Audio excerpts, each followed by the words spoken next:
Hello friend, जय हिंद। कैसे हैं आप? उम्मीद करता हूँ कि आप अच्छे होंगे। तो आज हम फिर से आपके सामने लेकर आए हैं कक्षा 10th का गणित चैप्टर 6, जिसका नाम है त्रिभुज यानी ट्रायंगल।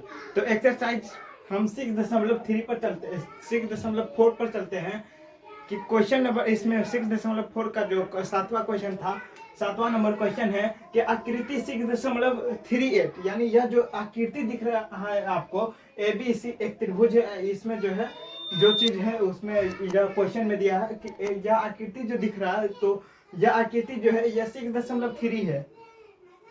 तो यह आकृति 6.3 में त्रिभुज ABC यानी यह जो बड़ा वाला त्रिभुज दिख रहा है ABC, तो ये जो त्रिभुज है इसके शीर्ष लंब AD और CE यानी यह जो CE है यह शीर्ष लंब है। शीर्ष लंब का क्या अर्थ होता है? शीर्ष लंब यानी किसी भी त्रिभुज के किसी शीर्ष से खींची गई जो भुजा पर लंब होती है वही जो होता है शीर्ष लंब होती है। जैसे कि हम कोई त्रिभुज लेते हैं, तो इस त्रिभुज की बात कर हम इसके हम PQR देते हैं, PQR। तो हम इस त्रिभुज में आपको कहेंगे कि यह इसमें जो है इस त्रिभुज में हमें शीर्ष कोण होगा। शीर्ष जो होगा या जो कोण दो भुजा के बीच में जो बिंदु मिल रहा है या दो भुजाओं के बीच के जो मिलान है उस बिंदु पर जिस बिंदु पर मिलती है उसे ही हम शीर्ष कहते हैं। यानी AQ PQ और PR जो है जहां जिस बिंदु पर मिलती है वही शीर्ष कहलाता है। तो इसके लिए ये शीर्ष P हो जाएगा, इसके लिए शीर्ष Q हो जाएगा, इसके लिए शीर्ष R हो जाएगा। तो अब हम कहेंगे कि इसमें शीर्ष लंब कैसे खींचे। तो शीर्ष लंब हम आपको बताए हैं कि किसी भी त्रिभुज के शीर्ष यानी यह जो शीर्ष दिख रहा है आपको, यह शीर्ष से खींची गई जो रेखा होती है भुजा पर लंब, जो भुजा पर खींची गई जो लंब होती है वही शीर्ष लंब होता है। यानी इस शीर्ष से खींचेंगे इस पर तो QR लंब हो जाएगा क्या? PQ। यानी P इसे हम M दे देते हैं, PM लंब हो जाएगा QR। यानी शीर्ष लंब से जो है QR पर लंब डाला गया। फिर यहां से कहें कि R से तो इस भुजा पर होगा PQ पर, और फिर कहेंगे कि Q शीर्ष से डालिए इस पर, तो ये इस पर हो जाएगा, PR पर लंब हो जाएगा। तो इस प्रकार किसी भी त्रिभुज के शीर्ष से खींची गई जो भुजा पर लंब होती है वही क्या कहलाती है? शीर्ष लंब कहलाती है, शीर्ष लंब। समझ गए? अब हम क्वेश्चन पर चलते हैं। यह तो हो गया AD और CE क्या शीर्ष लंब है। शीर्ष लंब तो आपको समझ में आ गया।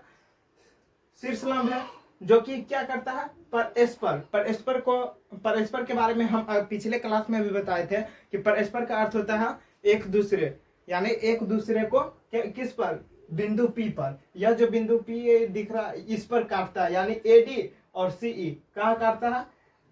P पर प्रतिच्छेद करती है यानी काटती है। तो दर्शाना है कि पहला में त्रिभुज AEP, ये त्रिभुज AEP और त्रिभुज CDP,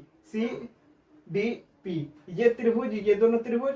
फिर त्रिभुज ABD बड़ा वाला त्रिभुज यानी ADB या ABD और त्रिभुज CBE यानी ये त्रिभुज और ये त्रिभुज दर्शाना है। फिर हमें तीसरा में हमें AEP समरूप त्रिभुज ADP दर्शाना है। फिर चौथा में जो त्रिभुज PDC और समरूप है त्रिभुज BEC, यह हमें दर्शाना है। तो सबसे पहले दिया है, क्या दिया है कि त्रिभुज ABC में जो है AD और CE जो है शीर्ष लंब है, जो कि किस पर? AD जो है BC पर लंब है और CE जो है AB पर लंब है। तो लिखेंगे कि त्रिभुज ABC में क्या है कि शीर्ष लंब AD और क्या करती है? CE बिंदु P पर प्रतिच्छेद करती है। शीर्ष लंब AD और AP CE बिंदु P पर क्या करती है? प्रतिच्छेद करती है या काटती है, प्रतिच्छेद करती है। यह हो गया। और क्या हो जाएगा? यदि शीर्ष लंब की बात हो रही है तो AD लंब हो जाएगा BC, AD लंब BC तथा सीई लंब हो जाएगा किस पर, ए बी पर, सीई लंब ए बी है। इतना कुछ तो हमें हो जाएगा। अब हम दूसरा चरण पर चलते हैं, सिद्ध करना है। क्या सिद्ध करना है, सिद्ध करना है। तो हमें सबसे पहले सिद्ध करना है कि त्रिभुज एईपी समरूप है त्रिभुज सीडीपी के। सबसे पहला है त्रिभुज एईपी समरूप त्रिभुज सीडीपी। फिर दूसरा में है त्रिभुज एबीडी समरूप है त्रिभुज सीबीई। फिर तीसरा है त्रिभुज एईपी समरूप है त्रिभुज एडीबी। और फिर चौथा है त्रिभुज पीडीसी समरूप है त्रिभुज बीईसी के। यह हमें इतना चार यह जो दर्शाना है, हमें यह चार क्वेश्चन को हमें दर्शाना है। 1 2 3 4 ये दो त्रिभुज यानी चारों को हमें सिद्ध करना है।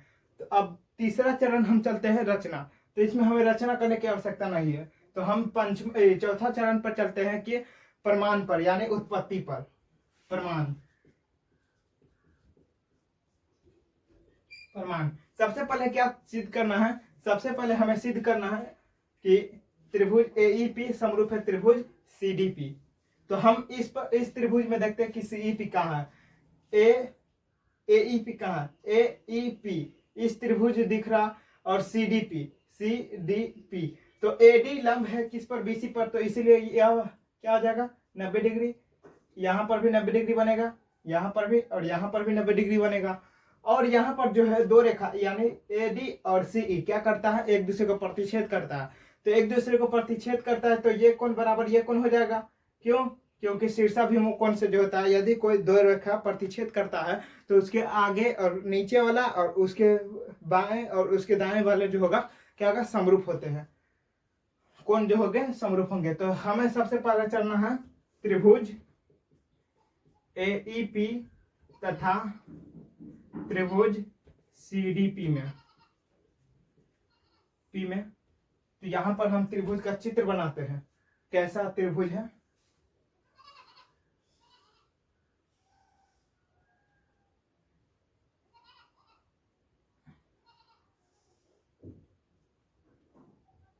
इसका नाम है ए, इसका नाम है पी और इसका नाम है ई। यहाँ पर है 90 डिग्री। फिर इस त्रिभुज में चलते हैं,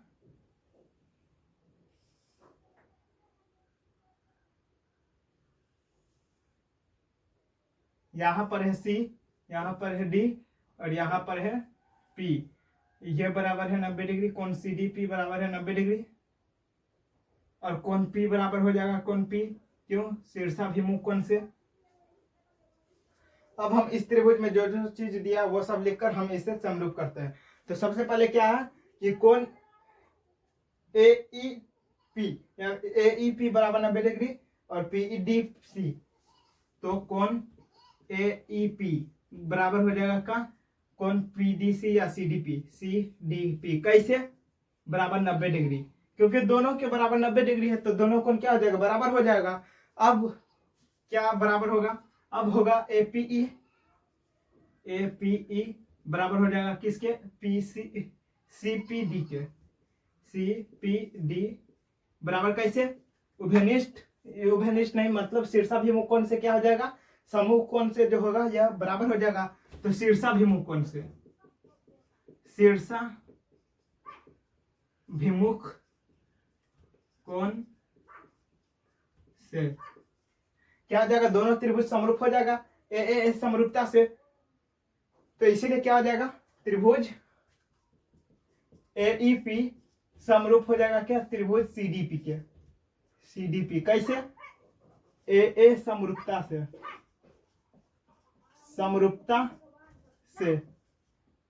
या तो पहला तो हो गया प्रूव, त्रिभुज एईपी समरूप करना था त्रिभुज सीडीपी के। तो पहला तो हो गया ए समरूपता से। अब हम दूसरा की बात करते हैं, दूसरा क्या सिद्ध करना है।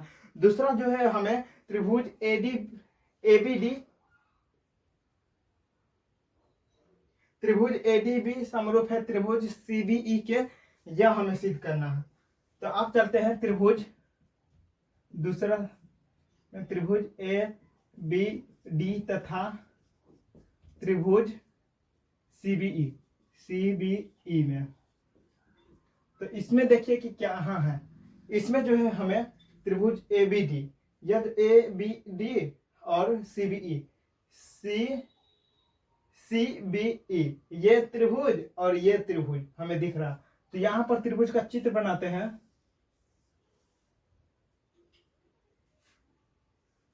या तो है ए बी डी जहां ये बराबर है 90 डिग्री, और हमें जो है क्या सीबीई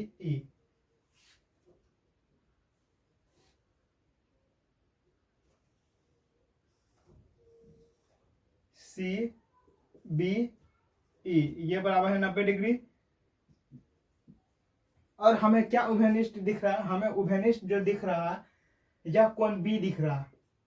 कोण बी इसमें भी है और कोण बी इसमें भी है। इस त्रिभुज में ए बी डी में कोण ई है और फिर सी बी ई में कोण बी दिख रहा। तो ये दोनों में शामिल है, यानी कोण बी बराबर कोण बी कई उभयनिष्ठ, यानी दोनों में शामिल है, इसीलिए यह उभयनिष्ठ कहलाता है। उभयनिष्ठ का अर्थ ही होता है जो दोनों में उपस्थित हो, दोनों में शामिल हो, तो वही जो होता है उभयनिष्ठ कहलाता है। तो क्या हो जाएगा, कोण बी बराबर कोण बी कैसे उभयनिष्ठ और कोण सी ई बी बराबर हो जाएगा कोण ए डी बी के, कैसे कोण सी ई बी बराबर हो जाएगा कोण ए डी बी के बराबर कैसे 90 डिग्री। तो इसलिए क्या हो जाएगा, त्रिभुज ए बी डी समरूप हो जाएगा त्रिभुज सी बी ई के, कैसे तो आप बता, तो कैसे तो ए समरूपता से, क्योंकि इसमें ए तो ए समरूपता से हम आपको बताए हैं समरूप की कसौटी को पिछले क्लास में। आप हमारे जो वीडियो उसमें उपस्थित अवेलेबल, यानी उसमें उपस्थित है, अवेलेबल है यानी उपस्थित है। त्रिभुज सीबीई समरूप हो जाएगा त्रिभुज एबीडी के, कैसे ए समरूपता से। समरूपता क्या दूसरा भी प्रूव्ड हो गया, PROVED प्रूव्ड, दूसरा भी प्रूव्ड। अब तीसरा जो हमें करना है त्रिभुज एईपी त्रिभुज समरूप करना है त्रिभुज एडीबी। तीसरा हमें सिद्ध करने से पहले आप जल्दी से हमारे वीडियो को लाइक सब्सक्राइब कीजिए और एक जरूर कमेंट कीजिए। तो अब तभी हम तीसरा क्वेश्चन सोल्व करेंगे।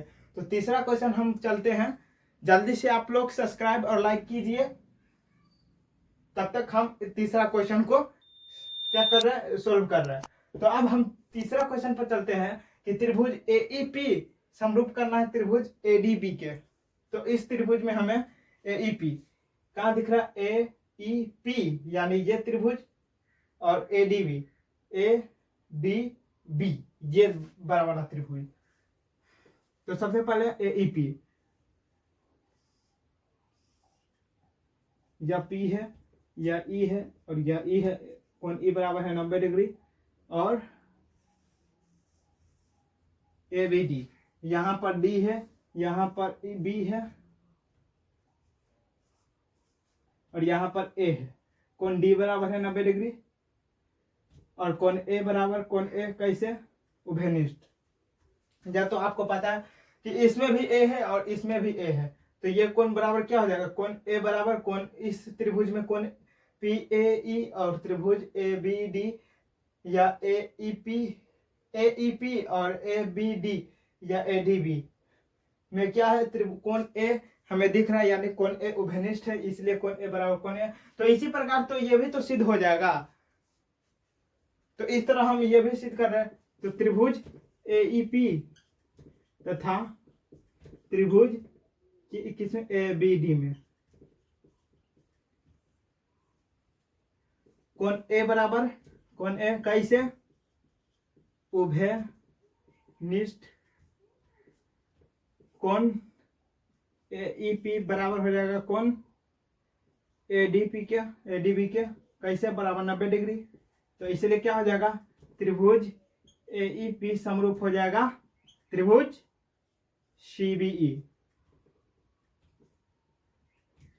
CBE कैसे, तो AA समरूपता से